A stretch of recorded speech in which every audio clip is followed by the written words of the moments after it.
Hi guys, so in today's video there's a lot that I need to get done today on this video, starting to get it ready. We are going to be doing fertilising, both granular and liquid.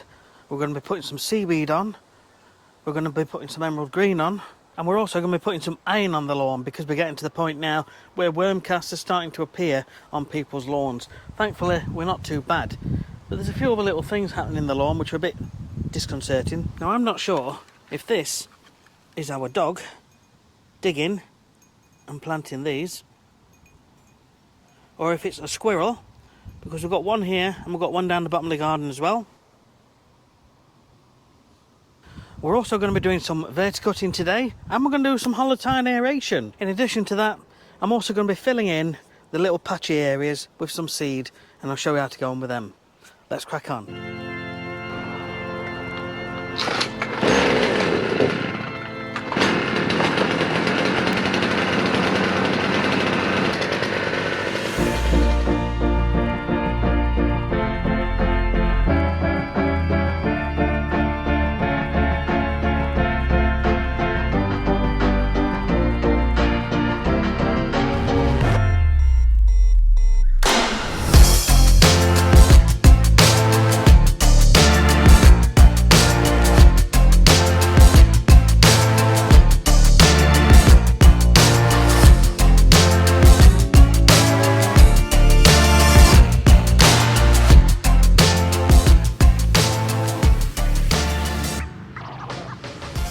So you'll notice that I've actually been over that several times, and I've gone down on the lowest setting. I've really scalped it, and the reason for scalping is we're going to be doing some aeration.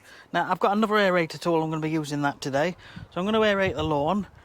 And when you cut it short, it makes it easy to clear up. It's easy to rake or easy to blow. When there's long blades of grass, the soil cores tend to get stuck in between the blades of grass, and it's a bit more work, so cut it nice and short. And also, because we're going to be running verticutter through it, and we're going to be doing a bit of seeding, so we don't want to be mowing a little bit too much. So let's crack on. So I've got myself a new hand aerator. This is an Artemis hand aerator. Okay, whichever way you want to read it.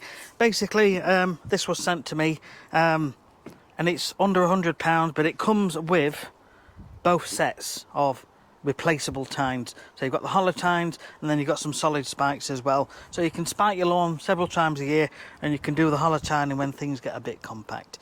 So basically, when you're aerating, whether it's with a machine or a hand aerator, you want the ground to just be slightly wet. Now we had some rain overnight, which is absolutely perfect, and all you do, wherever you start, just push it in and pull it out, and approximately 3-4 inches further along, push it in, pull out, push it in and pull out. And you see now what's happening is the soil is getting pushed up the tines, which are these sections at the bottom, and they are starting to be ejected out. Now people always say to me they clog and things like that. I've got machines and they've always clogged for years and years and years, but eventually the soil that's inside the tine, which is clogging up, it will eventually get plugged out, pushed out at some point. So try not to worry too much. If you want to make sure, you can make sure that you clean them after every time of using them. You can spray a bit of WD-40 inside if you want at the end of each day. And just make sure that the ends are nice and perfectly sharp as well. You can use a little file just to keep that nice and sharp, and then that makes sure that everything pushes through nice and easily. So I'm going to crack on, I'm going to get this aerated, get it cleared up, and then we'll get on with the next stage.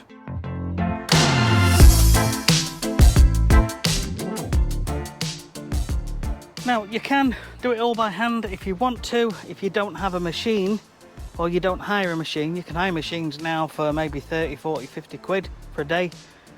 It depends how much you value your time. Now I've actually got a machine here, and I've got another machine as well, which carries out the aeration. So I'm going to finish it off with the machine just because it's quicker and saves me time. But I wanted to point out here, you can see that the soil, there's a bit left there inside that tine there, and in that one, and there will be on those two as well, just at the bottom inch. But you'll see now when I'm running over with the machine, we'll still get soil cores coming up and being pulled out of the ground. So try not to worry too much about your aerator getting clogged. Let's crack on and you'll see all the cores across this lawn.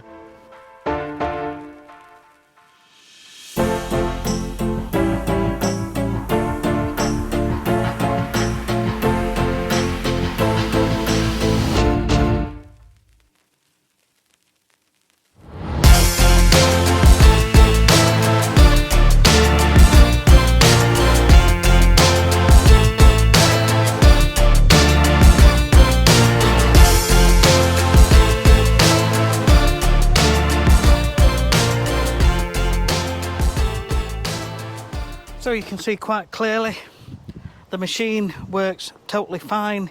It's pulling cores out even though there's a bit of soil left inside the tine.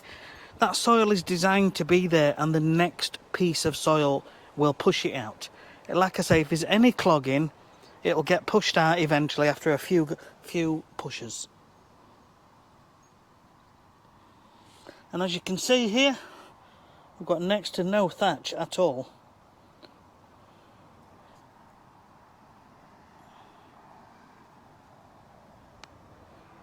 Tiny bit there, but we did verticut. And there's also just a very small amount of clay, which leads me on to what we're going to be doing next. We're going to put a little bit of gypsum down, and I've got some liquid gypsum which I'm going to put on. First, I need to get these cleared up. Now you can rake them up, or you can use a blower for a faster way. Now we've carried out aeration because we want to relieve compaction in the ground. Every time you step on it, you're just pushing the soil down a microscopic amount, and if there's any sort of air particles in there, they tend to get squashed, and so it makes it less drainable. It can't drain quite as easily, and the more you use it, the worse it becomes. You know what it's like when your kids are playing football. Eventually the ground goes really hard, doesn't it, and whatever water you put on just doesn't really seem to do anything. So aeration is a critical part to help relieve compaction in lawns. But what it also does, if your lawn has got a lot of thatch above the ground and also below the ground, it will take out some of that thatch. It will thin out some of the thatch. Because in this soil profile here, you've got your soil, and above the ground is that level of thatch there, where we scarify or verticut to thin that out. But in some lawns you can get thatch that comes down just below the surface there, and aeration pulls that out, so you're actually thinning out the subsurface thatch. So scarifying for above the ground, aeration helps to relieve compaction and thin out the subsurface thatch. So let's get these cleared up. Right, so in terms of clearing these up, depends on the size of your lawn and how you feel about doing it. You could leave them on if they are dry, if they are sandy soil. It will break down and act as a top dressing, and then your mower will pick up whatever's left. If they are really dry, you can try with your mower, but in practice it'll pick some up, but it won't pick them all up, and it probably takes a bit longer, to be fair. So you've got options really. Option is just to rake them up into little piles like so. If you've got the time, just work your way across your lawn, just make your little piles up like so, and then move on. But if you want to speed things up, you'll need the help of a blower. So I've got a couple of options here. We have a small handheld blower, which are good, but we're going to be using the big boy, which I'll show you in a minute.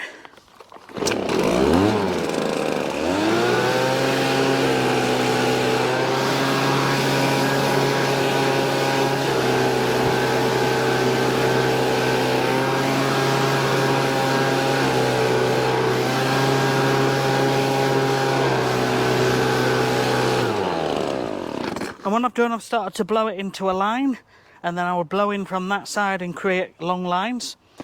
But we're going to get the big boy out now. I'm going to use this, it'll be a lot faster.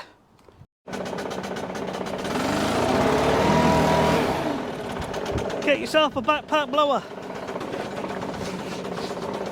Make life easy.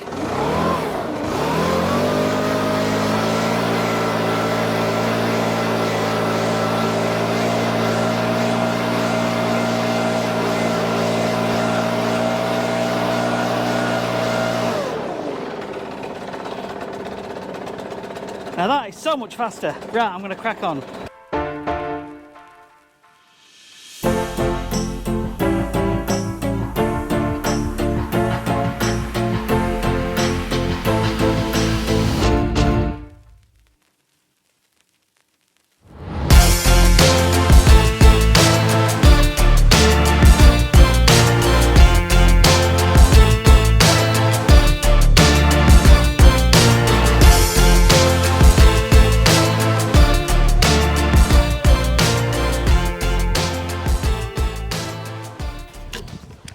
So you can do what you want with this soil. Some people use them to build raised beds up a little bit higher because it's mostly soil, depending on how much thatch you've got. If you've scarified first, then this should just be mainly soil and a bit of subsurface thatch. So you can either use it to build borders up, or if you want to just get rid, you can either pick it up with your hands or use some long reach leaf grabbers, long handled leaf grabbers, straight into the bin, which again is the faster way to do it. When it's a business, obviously you need to be as fast and efficient as you can.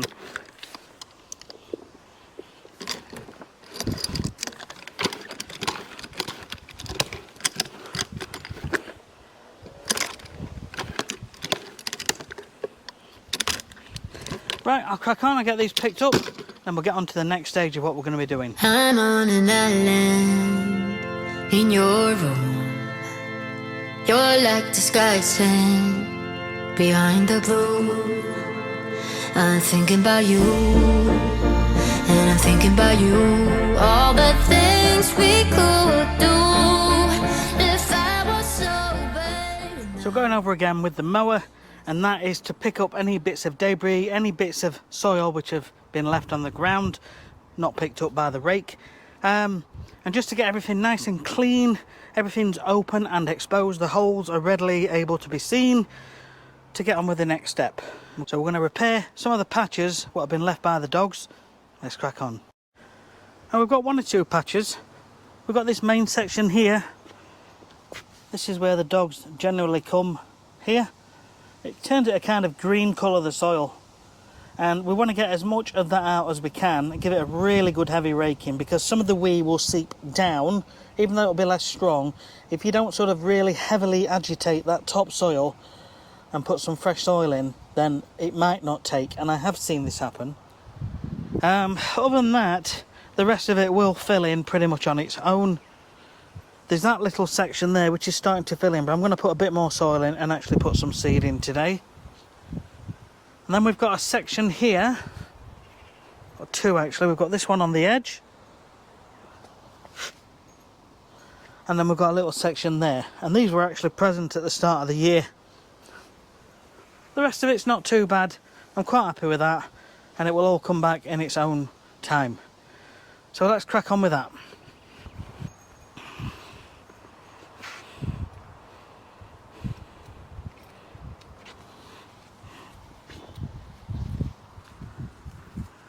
So I've seen people literally, and it surprises me over the years how people get success with seed. I've seen people literally just chuck seed on, chuck some compost on and leave it. No preparation of the soil, and it's come through. In fact, someone in our family did just this, and I've seen the lawn and it looks amazing.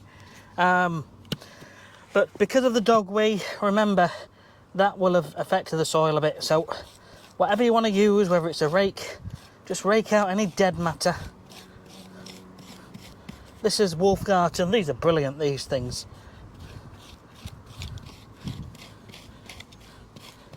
Again, I'm exposing the soil nice and heavily, look, nice and heavily. Now, what you could have done is grown the same grass in plant pots, but the grass I've got in plant pots is not the same seed, and in fact the seed I've got now isn't the same. But what you could do is literally just dig down a circle, take out 6 inches and take the plant pot, take it out the pot and pop it straight in. So you've got a straightforward transplant. And if you put more seed in that plant pot, then that is always ready for the next time your dog burns the lawn. Just show you here, These are the ones that I grew, but I've neglected. I've not taken care of them, I've not been cutting them, and I've not watered them. And there's holes in the middle, and I know for a fact it's not the same grass. So basically, this is what you could have done if you'd got the same seed as what's on your lawn, or something similar. This is mostly ryegrass, so this really, I'm going to do these again. But you could literally have just taken the whole thing out, dug the hole, taken out the bad stuff, plump that in, boom, straightforward transplant. Anyway, not to worry. So we get everything loosened up, like so.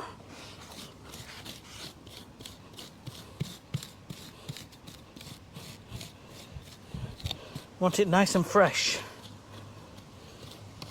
Everybody wants it fresh.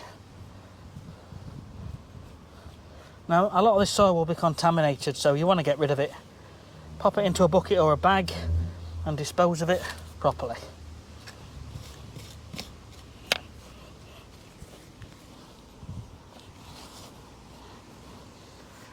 So, next thing, some fresh topsoil. And this is just topsoil taken from the top end of my garden. And we're just trying to put some new soil back in and kind of build the levels back up a little bit. So there might be the odd little stone here and there.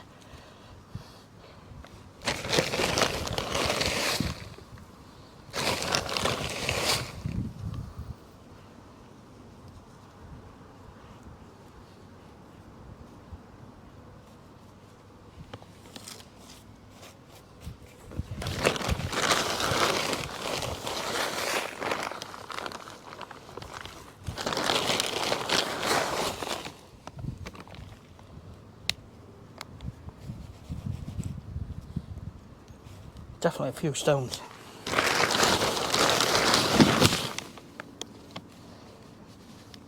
So fresh soil has gone back in.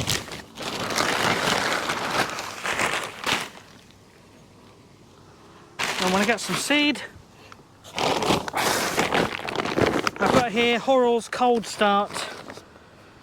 I don't have the same seed that I put down, so this will do. It is also a ryegrass, a winter perennial ryegrass. And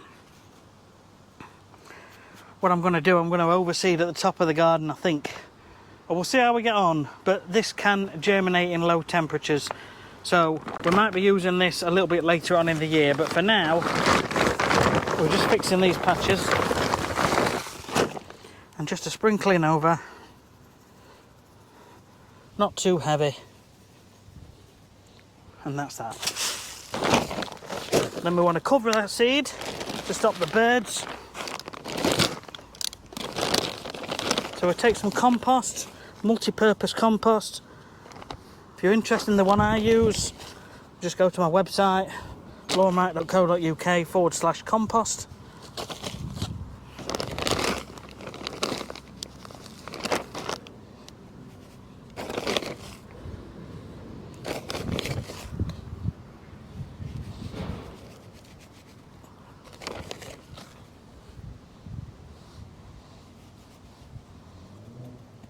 Bit of a patting down.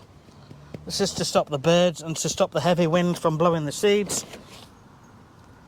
But it won't stop the dogs. So either some netting or fleece over this will help to protect it. And I'm going to see what I've got. I think all my fleece is gone, but hey ho. So I'll just have to keep this watered. So I'm going to carry on with the patches further up the garden, get that sorted, and any other patches.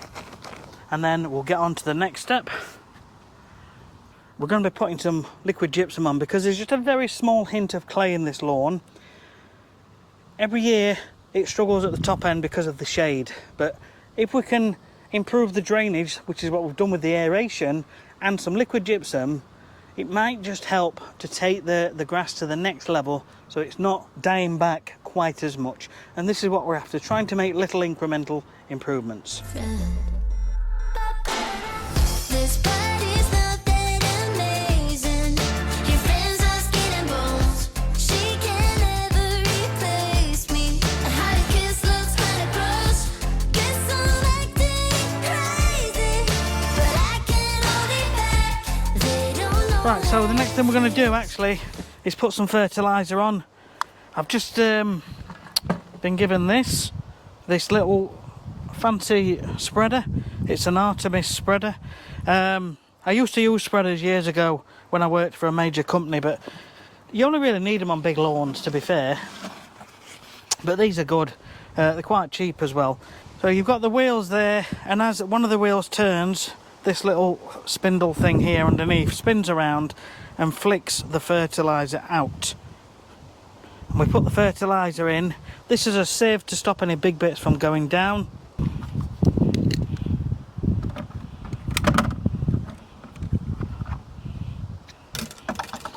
And basically you've got these 3 holes in here, and as we push the handle it opens the holes to allow so much through. And on the side here tells you how much to put down per square metre: 10, 15, 20, 25 to 30. And with the A1 autumn winter fertiliser it says 35 grams. So I'm just going to open that up onto the maximum. I remember the spring summer was quite a heavy dose. So that comes all the way back and that opens the holes up fully. So what we're going to do, we're going to fill this up and then we're going to go over the lawn, and I'll just give you a few little pointers about how we get on with that.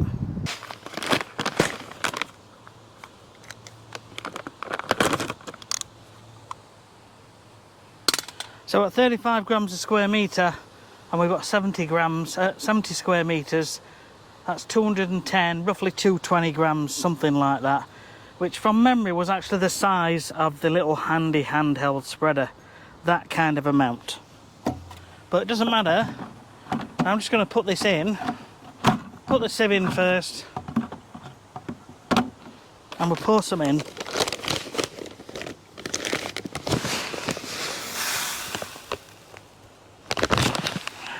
And guess who forgot to close it? That's it.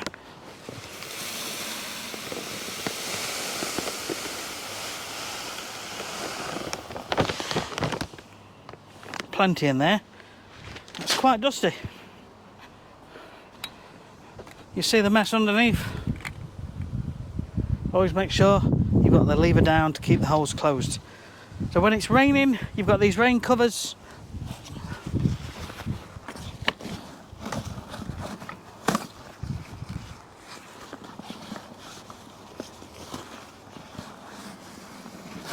And that just goes on like that. So what you do,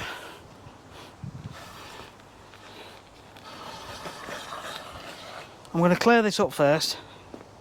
So what we have to do when we're using these, it's going to come out probably a metre either side.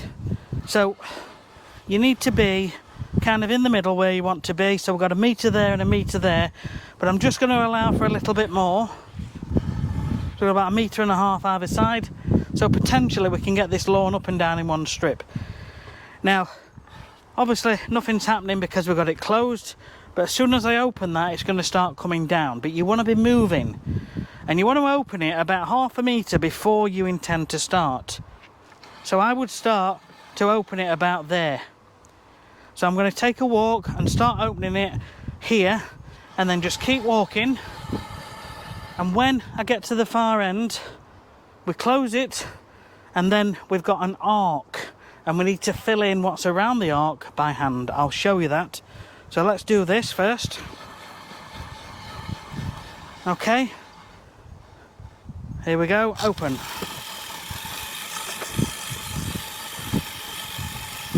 And we're just about to close it now.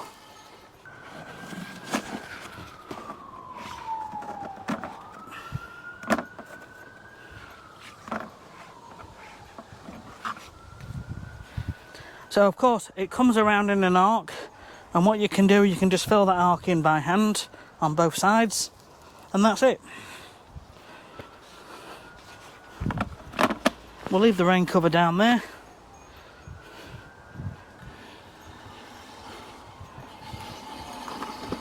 Once you get to grips, you'll know exactly when to open it and when to close it.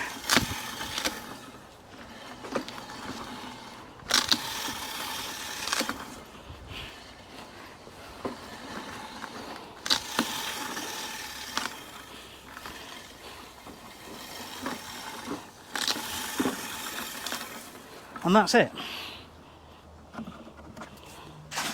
Any little pieces you can just fill in by hand. When you've got a big garden, it's dead easy. It's dead easy this way.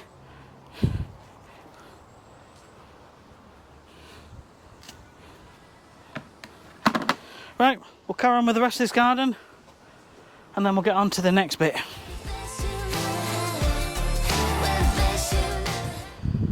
Right, so we're going to put some gypsum on now. This is liquid gypsum, just to help marginally with drainage, because that top end always thins out because of the shade, and we can't help that. But also, if the ground's really wet and boggy, it doesn't help the situation. So if we can relieve that a little bit, then hopefully we won't get quite as much dieback. So I'm going to put some of this liquid gypsum on, which is supposed to be 2,000 times more effective. There's a few available. You can just look online for liquid gypsum. This one's called Omex liquid gypsum, and it tells you the application rate. If it's a sandy loam, 30 to 50 litres per hectare in 500 litres per hectare of water, basically whatever water's needed, with 30 to 50 litres for every 10,000 square metres, which is a hectare. So 30 to 50 litres is 30,000 millilitres, and if you divide that by 10,000, you'll get how much is needed for every square metre. And if my maths is right, that's 3 mil per square metre. So we have got 70 square metres, so we want 3 times 70, which is 210 millilitres of this in enough water to cover the needs. Now I know this takes about 4 litres, so I'm going to go with 4 litres. I may go 8 actually, and then I can go over it twice. And we're going to put 210-ish. You can go up to 50 litres per hectare as well. So that's where I'm going to be, about 250, something like that, in enough water. So always put your water in first. This is my battery backpack sprayer.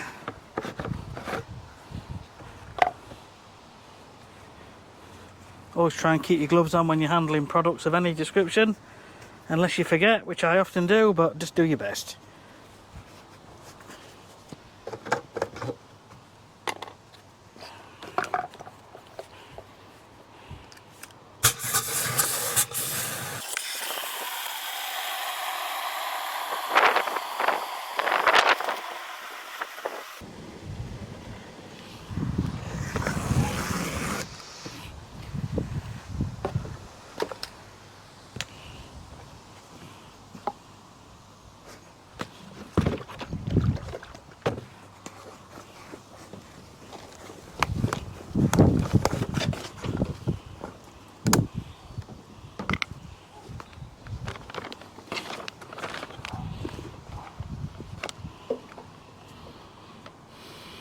$250 to the top.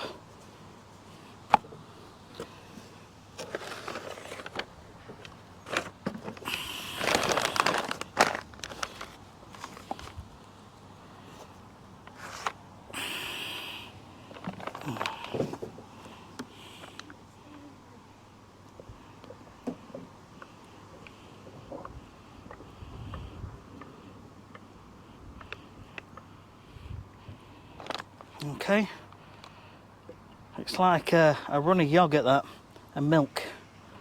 I'm just going to pop a little bit more in.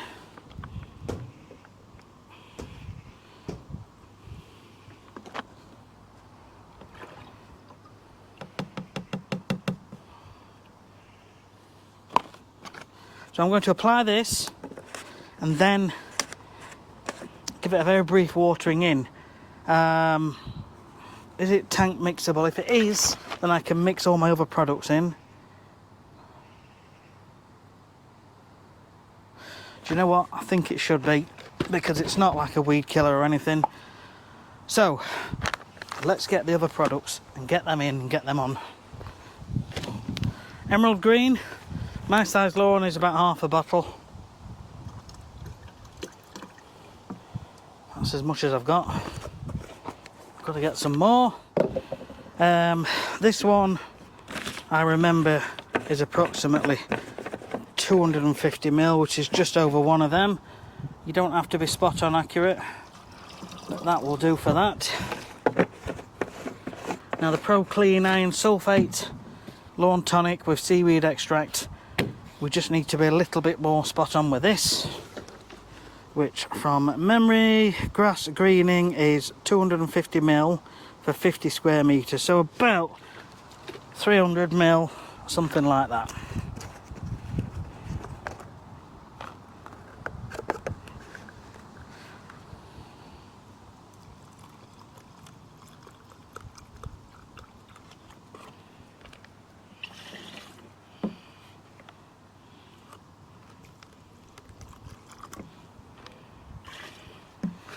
Okay, so I'm just going to put some pure nitrogen in as well, because we're still into summer.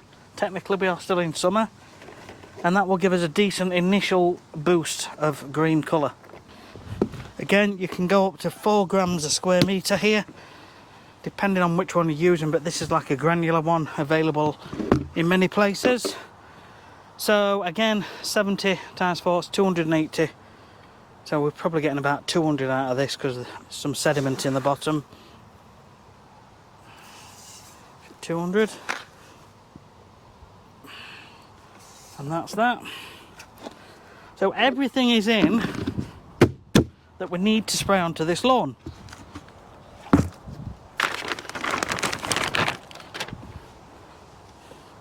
So put this on, give it a good shake. And then we're simply going to walk up and down. Now because of the iron content, we've got to try and not let the spray go onto the hard surfaces.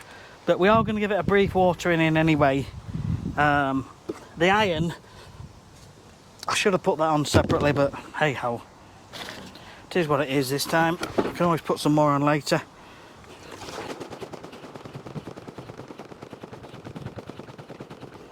Now the iron will affect new seeds. So what I just need to let you know is that wherever I put some seed down, I will not be spraying this mixture. So I will avoid those few little patches. As soon as I've sprayed this all on, I'm going to give it a watering in.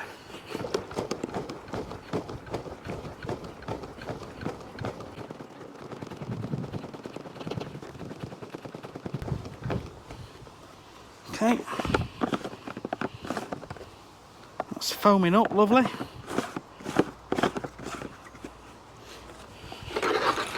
So we'll get this turned on.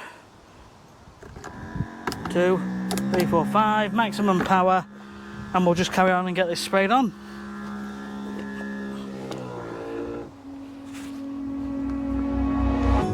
I'm your arms when you're weary. Go on, lay your wounds on me. You don't know how much I can carry. You don't know how much I care. Throw me into the deepest ocean, and I promise you I'll swim through the highs and the lows you will find. Now let me just tell you why. Why am I doing all of this? Well, you can have a nice lawn if you just mow regular, like 2 or 3 times a week and not too short. As long as you mow regular and you water regular, you will have a nice, decent lawn. But when you want to go to the next stage, you start putting fertilisers on, it'll grow faster, so you've got to mow more often, things like that. All these products do certain things. What I'm trying to achieve is a nice deep green as much as possible. Instead of it going like a yellow colour, obviously a bit of water's just took that edge off. So we put on the liquid gypsum, which should help with the drainage, and with aerators, which should also help with the drainage. Now the aeration now has punched holes in the ground, so all these products can get in down to the roots where they need to be and do what they're going to do. So the gypsum, like I say, should help to flocculate, which makes all the small particles bind together so that it creates channels around those particles, and those channels allows water to drain and air to get down and the exchange of oxygen, etc. Then we put some products on to give it the boost, the greening up effect.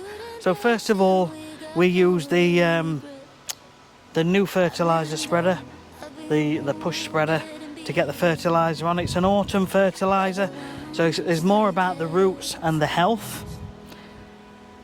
That's for that. But while we've still got some nice weather, I wanted to put some high nitrogen on.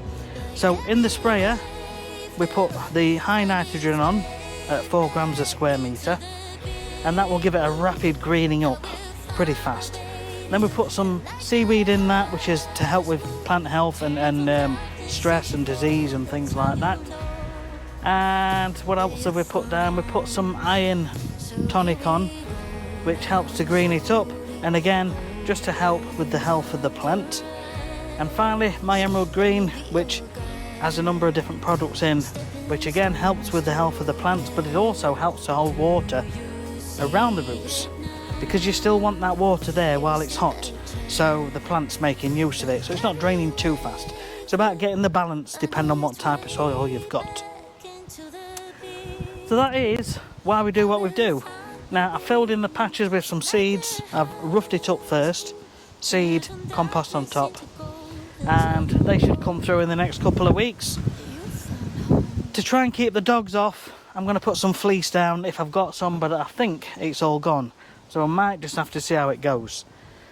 Now, one more thing I want to talk to you about is grubs and worms and things like that. So with regards to worms, there's lots of topical treatments, like a soil conditioner. There's one called Purity. If you put that on really heavy, it can help to suppress some worms. But I don't bother with it. I generally just put the iron sulfate on, and it has a little bit of an effect. It will keep some of them down, but it won't stop all of them. But if you start early enough, like now, before it gets wet all the time and lots of squelchy worm casts, you can just build that iron level up a little bit, and hopefully it'll stop many more of them coming through. So that's it. That's it for this video. We're not verticutting in this video. We will be verticutting in the near future, one last time. It's not too bad at the moment, so I'm going to leave it just for a little bit longer. If you've got any questions or comments, please leave them down below, and we'll see you on the next video. Thanks for watching.